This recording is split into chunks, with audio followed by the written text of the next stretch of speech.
Hey guys, today's going to be a bit of a different video. We're going to be talking about hair loss, how it relates to my enlargement experience, basically things you should avoid, what I learned during my experience, and what you can take away. So stay tuned. I think I have a good one today. All right guys, like I said, today we're going to be talking about hair loss. My goal with this channel is to talk about all things that are related to overall men's health that I think either aren't addressed enough or either addressed incorrectly. And so this is no different. So we're going to be talking about my hair loss experience and basically what I did to essentially reverse it and what I learned from it and what you can learn from it and what you can do if you're interested in reversing hair loss as well. It's also crazy to me like how taboo both like hair loss and like enlargement can be, because I'll never forget, I was at dinner with like 3 of my closest friends. And so I was like, guys, I got something to tell you about. I've been doing enlargement and it's been working and it's been amazing. And they kind of like, no way, I don't believe you, but like listen to me, and we kind of joked about it. It was fine. But then I brought up, oh, like I'm also been doing hair loss reversal at the same time, and everybody went like quiet. It was as if, I don't know, I had said the most offensive thing in the world, and so it's kind of just crazy. The other thing that's crazy about hair loss and really just double standards is like it's okay to like clown somebody for being bald or going bald. I mean, in today's society, more or less. Like I'll never forget, I was starting to get insecure about my hair loss, and I was sitting down at work, and there was basically a nurse behind me, and like she just goes, "Oh my God, are you going bald?"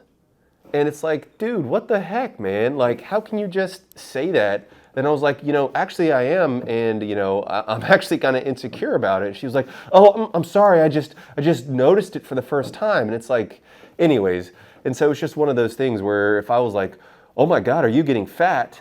I'd get HR reported on me, but she can just be like, oh my God, are you going bald? But anyways, let's talk about hair loss. So I'm gonna put up a chart here, and these are basically the different stages of male pattern baldness. I first started noticing that like I was going into stage 2 towards my late 20s, okay? Like recession at the corners. Then gradually that kind of went to like stage 2, stage 3, and then I was like, all right, that's when I gotta do something. Well, that's when I started thinking about it. Then I'll never forget, I was getting an interview on the news, and there was like this really harsh downlighting, and I had some of like the PR team was taking pictures. With the light hitting the back of my head, there was this like glaring bald spot, and that's the first time I was like, holy shiznit, I gotta do something about this. But it's very common. About a quarter of men before the age of 21 will start experiencing hair loss, and about 50% by age 50. And so there's 30 million women and 50 million men that are experiencing some kind of hair loss. So it is very common.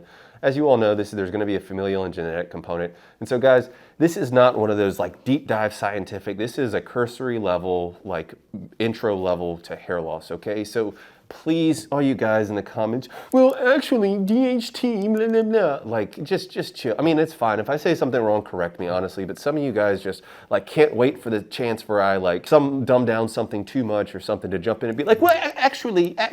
Basically what happens, guys, is I'll put up a picture here. You can see that you have DHT, which is basically a breakdown product of testosterone that goes to the hair follicle and essentially causes it to shrink and eventually like fall out and die, okay? Which leads to the typical male pattern hair loss, okay? The way that testosterone is converted to DHT is through something that's called 5-alpha reductase, and that's how a lot of these hair loss medications work, like finasteride, okay? But DHT is important for different organ systems like your libido, like your prostate, obviously your hair follicles, hair growth, and so there's a lot of different effects that it can have. One thing about hair loss is you really need to start early, okay? The earlier you detect that you're losing your hair, the sooner you can correct it, because if it gets too advanced, you're not going to be able to correct it. So for example, for me, like I went from like a stage, I was approaching actually a stage 3, stage 4, and I've corrected it, and now like I'm at pretty much like a stage 2, stage 3 hair loss reversal, but I'm never going to get back to a stage 1. And so the sooner you can do something about it, the less pronounced it's going to be, and the more chance you're going to have of reversing it, okay? And so I'll put up like some of my before and after pictures where you can actually see like I was starting to like thin out through here, and then like bald patch was here, and then of course like recession at the sides. There's pretty much nothing you can do about the recession right here in the corners.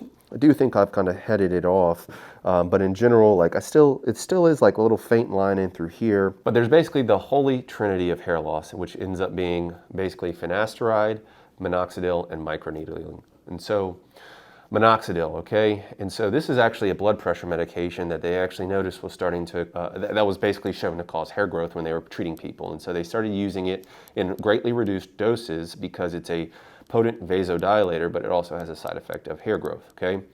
And so, vasodilator, you're all thinking, oh, maybe that could be applied for PE, for enlargement, or for erection quality. And so actually they've studied that. And I'll put up a paper here. The bottom line is the randomized trial, which I think is the best data, showed that it did not help, okay? But there is some sporadic data showing that it can be helpful for erection purposes, okay? Key thing is you do need to be careful if you're taking minoxidil because it can cause you to have low blood pressure, okay? It's one of the major side effects of it. How is it applied? There's typically two applications, either a foam or like a liquid. It's almost like an oil. The liquid made me itch so badly, I thought I had like lice or something. So I didn't tolerate it. I switched to this, okay, no affiliate code, whatever. But it's this Kirkland brand's minoxidil foam. I've had no issues since then, okay? And it does not require a prescription, at least in the US. I would recommend at least a 5% concentration of your foam, okay, of the foam. And so microneedling. And so microneedling is literally, they have these little rollers. I'll try to get my editor to put up a roller here. Or I actually am a big More Plates, More Dates fanboy, and so I actually ordered the Derminator.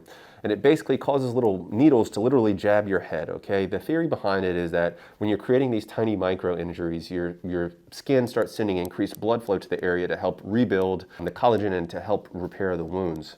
And so there have actually been some studies that have shown that it actually has some very good evidence behind it as far as efficacy in improving your results. And so I would strongly recommend it if you're considering that. If you don't mind, please take a second to like and subscribe. It means a big difference. This channel is growing like crazy, especially here over this past month, and I really appreciate you guys' support. So please keep it going. And then of course, the arguably most important one is actually finasteride. And so what is it? It's that 5-alpha reductase inhibitor. And so what it does is it actually minimizes, reduces the conversion of testosterone to that DHT, which can be harmful for the hair follicles.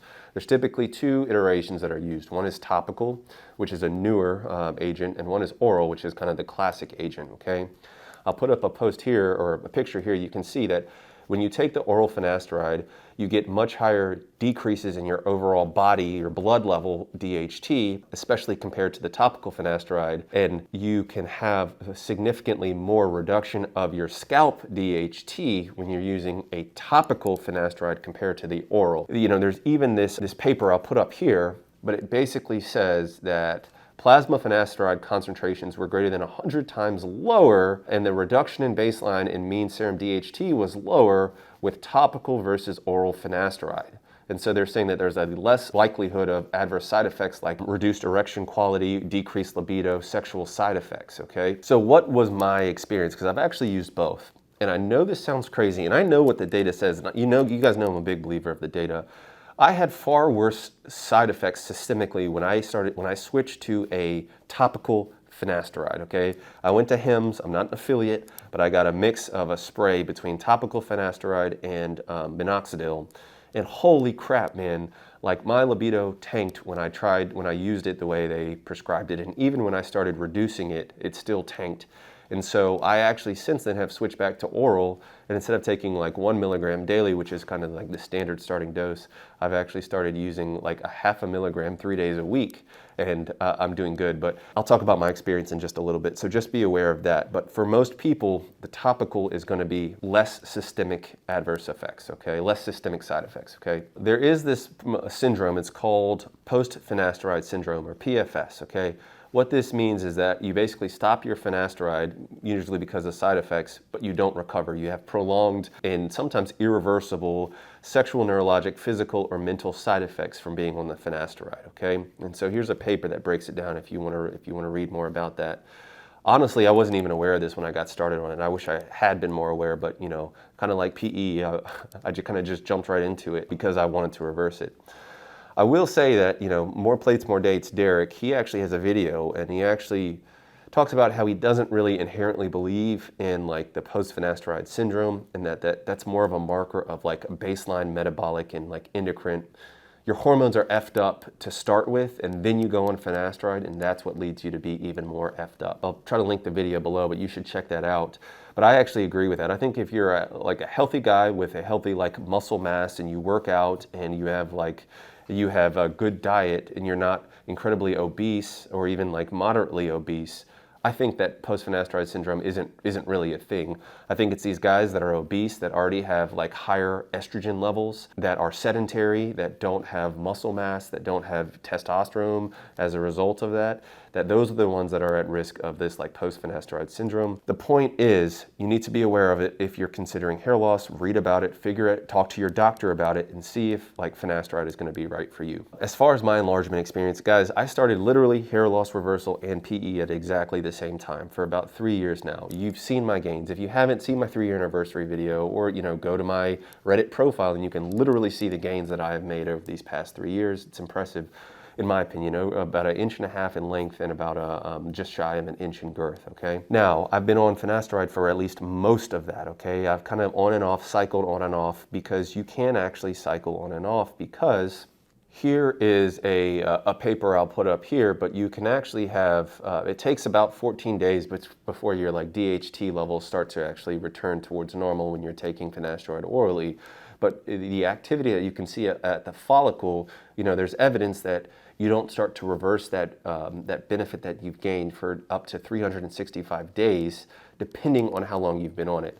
These two hair loss doctors that I really like, that I've been following, they actually basically say it's safe to come off of finasteride for 30 to 60 days to recover, maybe even 90 days. I'll have to watch the video again, but I'll link it below. Because the DHT suppression is still active, it's not like you have to come off of it and you're gonna start losing, all your hair is gonna fall out. It takes a long time for that. So that being said, I've cycled on and off. I will say that it was subtle at first, because I didn't really think that it was affecting me. And then all of a sudden I woke up one day and I was like, oh man, I haven't had morning wood for a really long time. And I noticed that even when I was starting to do some of my exercises, PE exercises, that my libido was down, and it was a little bit more challenging to get to the normal level of EQ that I was used to. It didn't make a difference for length, but I do think it might have made a slight difference for the girth exercises. And maybe if I hadn't have been on that, maybe I would have got a full inch rather than just 0.8 of an inch. But it is what it is. I don't think it made a difference. I was able to essentially reverse what hair loss that I had as best I could, and I'm happy now. So what am I doing now? I have a maintenance mode of, I take about 0.5 milligrams of the finasteride Monday, Wednesday, and Friday. I microneedle once a week with that Derminator, and then I use topical minoxidil once a day. That's my regimen, guys. It seems to be working for me. It balances my libido with DHT suppression, and I've been happy. I think that's a good quality of life for me. I'm currently also doing the 2 months on, 1 month off regimen that works for me to help let my libido and stuff bounce back. Because guys, I'm a 40-year-old plus guy, and I'm natural. If you need to reach me, patreon.com. Please sign up for my newsletter below. I'm going to be dropping exclusive content on there, newsletters, things you won't find anywhere else, and even discounts. And so yeah, guys, I appreciate you watching. Please take a second to like and subscribe, and I'll catch you on the next one. Peace.